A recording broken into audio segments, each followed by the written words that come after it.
नमस्कार मंडळी. तर आज आमच्याकडे असा मस्त आणि झणझणीत जेवण.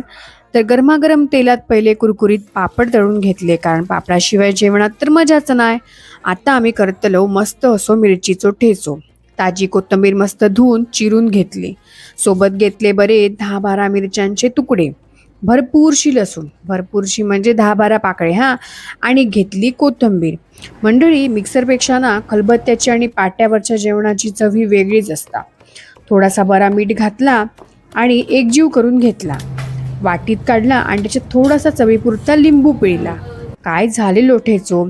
तर ही असा मंडळी माझा आजच्या जेवणाची थाळी. गरमागरम काजूगराची भाजी, मसाले भात, कोशिंबीर, पापड आणि आपलो झणझणीत सोठेचो. तर चला मंडळी, मी तर जेवण करून घेत. जेवण तर भारी झाला. तुमका माझा व्हिडिओ आवडलो तर लाईक शेअर सबस्क्राईब नक्की करा. भेटूया नवीन व्हिडिओ. श्री स्वामी समर्थ.